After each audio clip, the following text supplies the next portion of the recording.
Hello dear students, welcome back to eGyan. My name is Deepak Kumar and I am a teacher and director of Achiever Sub Institute. So I am back again with another video.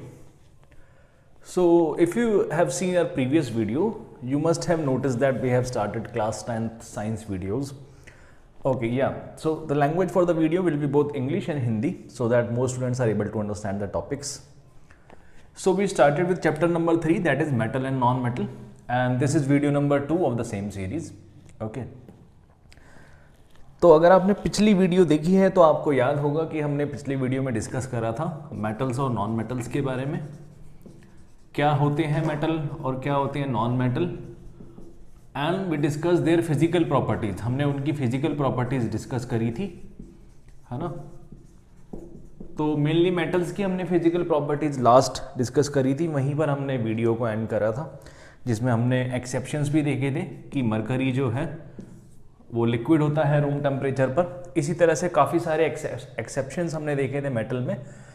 तो आज की जो video है ये second video है chapter number 3 metals and non metals, और page number है 40. ठीक है.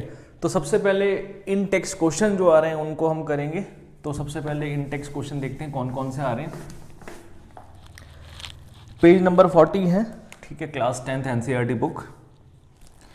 क्वेश्चन नंबर 1 है. फर्स्ट क्वेश्चन जो आ रहा है, give example of metal which is a liquid at room temperature. ऐसे मेटल का एग्जाम्पल देना है जो लिक्विड है रूम टेम्परेचर पर. ठीक है. तो अभी जस्ट मैंने बताया है मेटल्स क्या होते हैं. मेटल जनरली सॉलिड स्टेट में होते हैं, है ना, रूम टेम्परेचर पर. तो यहाँ पे एक्सेप्शन है, उन्होंने पूछा है कि ऐसे मेटल का नाम बताना है जो लिक्विड होता है रूम टेम्परेचर पर. तो मरकरी है वो मेटल, सिंबल उसका Hg, है ना, लैटिन नेम से आया. इसी ये फर्स्ट पार्ट था क्वेश्चन नंबर 1 का, पेज नंबर 40. इसी क्वेश्चन का क्वेश्चन नंबर 1 का सेकेंड पार्ट है, जिसमें वो पूछा है example of metal which can be easily cut with a knife. ऐसा मेटल जो नाइफ से आसानी से काटा जा सकता है. तो ऐसा मेटल कौन सा है? सोडियम. सोडियम को हम नाइफ से आसानी से कट कर सकते हैं, सॉफ्ट होता है काफी. ठीक है. Is the best conductor of heat. Third question वो पूछ रहा है कि हीट का बेस्ट कंडक्टर. तो सिल्वर, वैसे तो सिल्वर को माना जाता है ना, कॉपर भी ले लेते हैं. सिल्वर एंड कॉपर, कॉपर का सिंबल Cu, सिल्वर का सिंबल Ag. सिल्वर और कॉपर जो है they are known as the best conductors of heat. बहुत अच्छे कंडक्टर होते हैं, लेकिन सिल्वर यूज नहीं होता है. मैंने रीजन बताया था, है ना. अगर आपको रीजन पता है कि रीजन क्यों सिल्वर नहीं यूज करते हैं, सो आप कमेंट में हमें बताएं कि क्यों यूज नहीं करते हैं. कॉपर जो है, कॉपर हम यूज करते हैं. कॉपर हो गया, या एल्यूमिनियम वायर्स भी वायरिंग के लिए यूज होती है. सिल्वर क्यों नहीं यूज होती? You can tell us in the comment section if you no.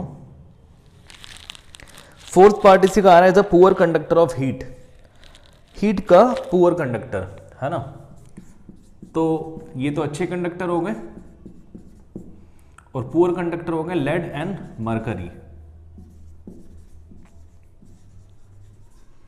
तो 1 मार्क्स में ये क्वेश्चन आ सकते हैं आपके एग्जाम में, है ना.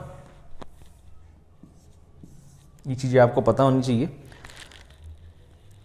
उसके बाद क्वेश्चन नंबर 2 है, explain the meaning of malleable and ductile. अच्छा, क्वेश्चन नंबर 2 करने से पहले सबसे पहली बात तो ये कि अगर आपने चैनल को सब्सक्राइब नहीं करा है अब तक, तो चैनल को सब्सक्राइब कर लो, क्योंकि हम और भी साइंस के दूसरे जो चैप्टर्स हैं सभी की वीडियोस हम रेगुलरली बनाने वाले हैं, और आपको free of cost study material यहाँ पे मिल रहा है ना.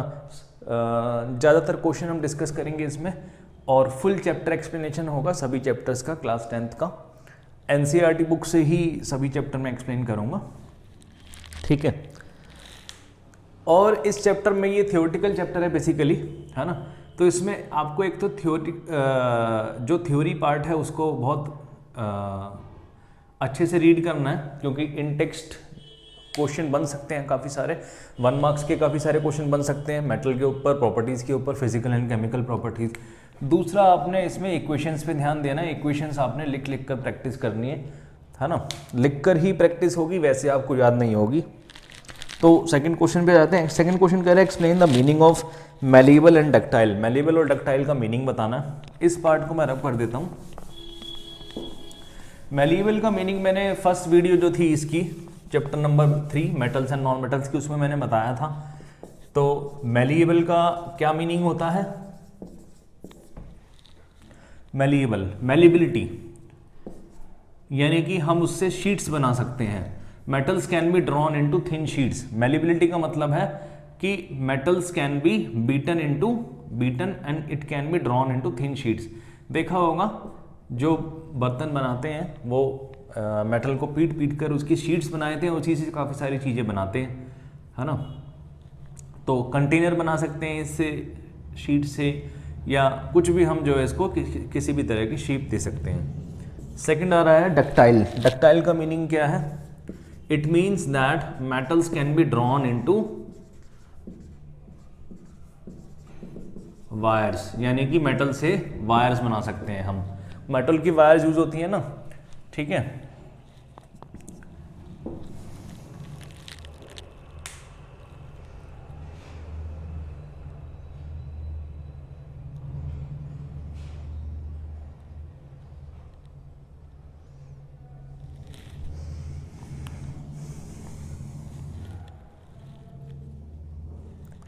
ठीक है, उसके बाद सीधा आ जाते हैं केमिकल प्रॉपर्टीज ऑफ मेटल पर।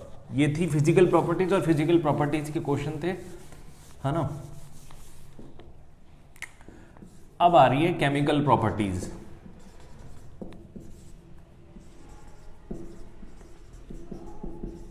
तो केमिकल प्रॉपर्टीज हम पढ़ेंगे, फिजिकल प्रॉपर्टीज हम पढ़ चुके हैं, अब बारी है केमिकल प्रॉपर्टीज की।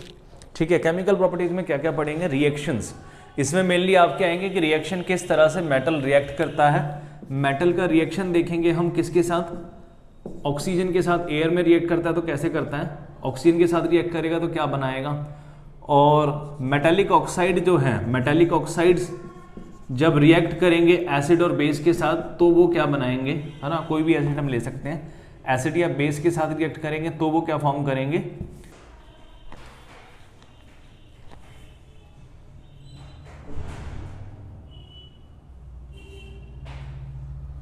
Metal will react with oxygen to form metal oxide. Example देख लेते हैं इसका। एग्जाम्पल क्या है? कॉपर रिएक्ट करेगा ऑक्सीजन के साथ, ऑक्सीजन गैस है, इसके साथ रिएक्ट करेगा तो क्या बनाएगा? कॉपर ऑक्साइड बनाएगा, ठीक है, CuO। बैलेंस कर देते हैं इक्वेशन को। ऑक्सीजन के 2 है तो हम यहाँ पर 2 लगाते हैं। अब कॉपर के 2 हो गए तो 2 यहाँ लगा देते हैं, तो ये बैलेंस हो गया। इक्वेशन को बैलेंस करना बहुत ज़रूरी है। आपको एग्जाम में इक्वेशन लिखनी है, you have to write balanced equation. इस चीज़ को माइंड में बैठा लो कि आपको इक्वेशन लिखने के बाद उनको बैलेंस भी करना है ना। फिर उसके बाद एल्यूमिनियम, दूसरा मेटल लेते हैं कि अगर एल्यूमिनियम रिएक्ट करेगा ऑक्सीजन के साथ तो किस तरह से रिएक्ट करेगा। एल्यूमिनियम लेते हैं, ऑक्सीजन के साथ रिएक्ट करेगा तो एल्यूमिनियम ऑक्साइड बनाएगा Al2O3। ये कैसे है? Criss cross method. अगर आपको ये नहीं पता तो क्रिस क्रॉस मेथड से ये फॉर्मूला बनता है, वैसे तो पता होना चाहिए आपको, ठीक है। Al के ऊपर +3 और O के ऊपर 2-, तो क्रिस क्रॉस मेथड से हमने फॉर्म करा फॉर्मूला। अगर आपको नहीं याद, वैसे तो याद होना चाहिए 10th क्लास में। अब इसको बैलेंस कर देते हैं एल्यूमिनियम। अब एल्यूमिनियम के 2 हैं तो 2 यहाँ लगा दिए हमने, ठीक है। ऑक्सीजन के 2 इधर लगा दो पहले, तो ऑक्सीजन के एल्यूमिनियम के अब 2 हो गए, 2 × 2 4, तो 4 हमने यहाँ पर लगा दिया कोफिशिएंट में। ऑक्सीजन के 2 हो गए और इधर 2 3 6 है, तो यहाँ पर हम क्या करेंगे? 6 बनाने के लिए 3 इधर लगा देंगे, ठीक है। तो बैलेंस है वो इक्वेशन। नेक्स्ट देखते हैं, अब बात कर लेते हैं, ये तो हो गए एल्यूमिनियम। अब ऑक्साइड्स की, सॉरी मेटल्स, अब बात करेंगे ऑक्साइड की। अगर ऑक्साइड रिएक्ट करेगा एसिड या बेस के साथ तो वो क्या बनाएगा? वो रिएक्शन हम देखते हैं, है ना। मेटालिक ऑक्साइड यानी रिएक्ट करेंगे तो metal oxides are basic in nature. Metal oxides जो बेसिक होते हैं नेचर में, ठीक है। Aluminium oxide, zinc oxide show both acidic as well as basic behaviour. अच्छा, एम्फोटेरिक ऑक्साइड की बात कर रहे हैं ये। तो फिर एक कॉन्सेप्ट आता है एम्फोटेरिक ऑक्साइड्स की। Amphoteric oxide. तो एम्फोटेरिक ऑक्साइड कौन से होते हैं? ऐसे ऑक्साइड जो एसिड और बेस दोनों के साथ रिएक्ट कर जाते हैं, है ना, और क्या देते हैं? सॉल्ट प्लस वाटर देंगे, रिएक्ट कर जाएंगे। एक बार वो मतलब वो बेसिक नेचर भी शो करते हैं और वो एसिडिक नेचर भी शो करते हैं। And they can react with both acid and bases to form salt and water, है ना। एग्जाम्पल से देखते हैं। एक एग्जाम्पल है Al2O3 एल्यूमिनियम ऑक्साइड। तो Al2O3 मैंने लिया, पहले मैं इसको रिएक्ट करवाता हूं HCl के साथ। हाइड्रोक्लोरिक एसिड मैंने लिया है, ये एसिड हो गया यहां पर हमारा। तो ये क्या बनाएगा? एल्यूमिनियम क्लोराइड बनाएगा, ठीक है, प्लस वाटर देगा। तो ये यहां पर as a base, acting as a base की तरह एक्ट कर रहा है, ठीक है। नेक्स्ट एग्जांपल देखते हैं। सेम सब्सटेंस, सेम कंपाउंड लेते हैं, Al2O3 प्लस में NaOH। इस बार हमने बेस लिया है, ठीक है। तो NaOH लिया, ये बनाएगा NaAlO2, sodium aluminate plus water देगा, ठीक है। तो ये देखो यहां पर ये बेस है, तो ये यहां पर किस तरह से एक्ट कर रहा है? It is acting as a acid, acidic nature show कर रहा है यहां पर सेकंड वाली इक्वेशन में, ठीक है। अब बैलेंस कर देते हैं, ठीक है। तो एल्यूमिनियम के यहाँ पर 2 हैं और इधर 1 है, तो 2 अगर यहाँ लगाते हैं तो सोडियम के हो गए 2,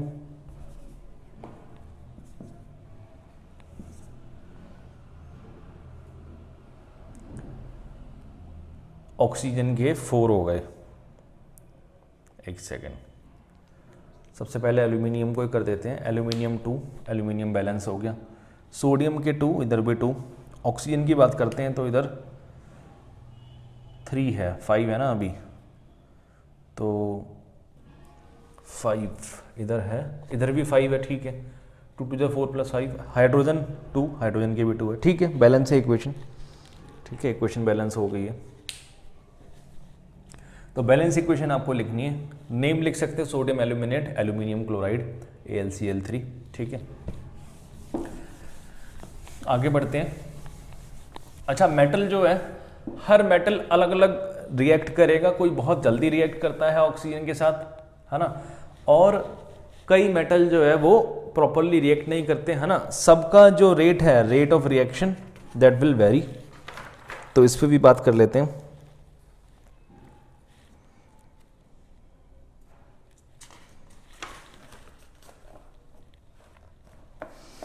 तो ये कॉन्सेप्ट आ रहा, all metals do not react with oxygen at the same rate. सारे मेटल जो है वो सेम रेट पर रिएक्ट नहीं करते हैं ऑक्सीजन के साथ। Different material show different reactivity towards oxygen. Metal such as potassium and sodium react vigorously so that they catch fire if kept in open. Potassium और सोडियम जो है उनको कैरोसिन ऑयल में रखा जाता है। जो पोटेशियम है मेटल और सोडियम, काफ़ी विग्रस रिएक्शन होता है इनका ऑक्सीजन के साथ, है ना।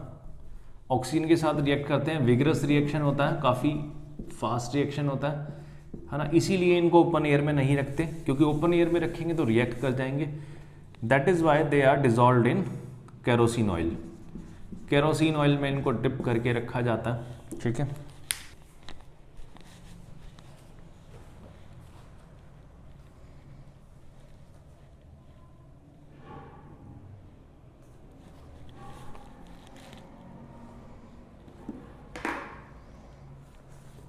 ठीक है, तो और मेटल देख लेते हैं, और मेटल्स किस तरह से रिएक्ट करते हैं। At ordinary temperature the surfaces of metal such as magnesium, aluminium, zinc are covered with thin layer of oxide. The protective oxide layer prevent the metal from further oxidation. तो कुछ metal जो होते हैं वो vigorous react नहीं करते, उनके ऊपर एक लेयर बन जाती है, ठीक है, जो उनको फर्दर ऑक्सीडेशन से प्रिवेंट करती है। Copper does not burn but the hot metal is coated with a black colour layer of copper oxide.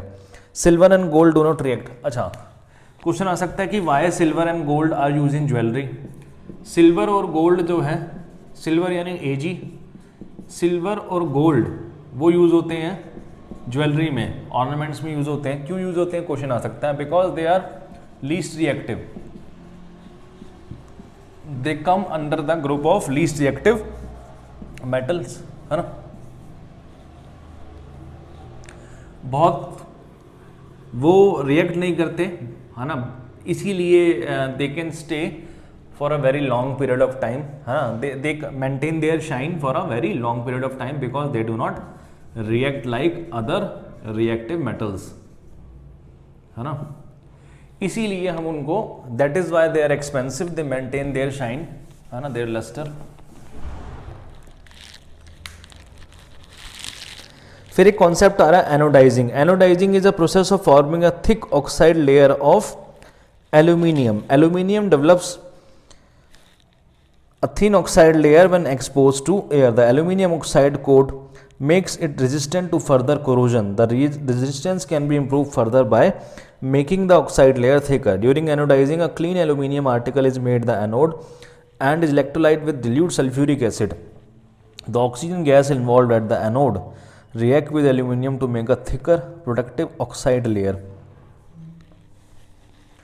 तो एनोडाइजिंग, एनोड वर्ड से आया एनोडाइजिंग, ठीक है। तो एनोडाइजिंग एक कॉन्सेप्ट है जिसमें क्या है, एल्यूमिनियम ऑक्साइड की एक लेयर बन जाती है, ठीक है, एक तरह से प्रोटेक्टिव लेयर की तरह एक्ट करती है जो कोरोजन को रोकती है। कोरोजन क्या है, जैसे रस्टिंग है, रस्टिंग भी एक एग्जांपल है कोरोजन का।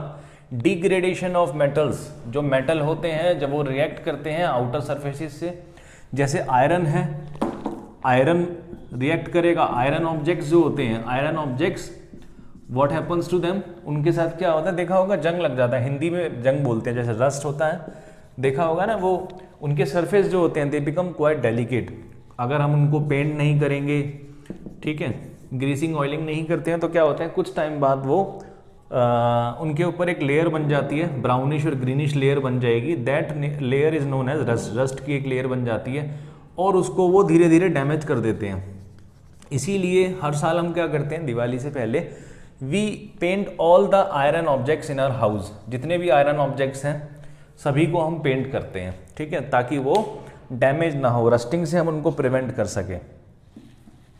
तो वैसे ही एल्यूमिनियम ऑक्साइड की जो लेयर बनती है वो एक प्रोटेक्टिव लेयर है जो कोरोजन को रोकती है।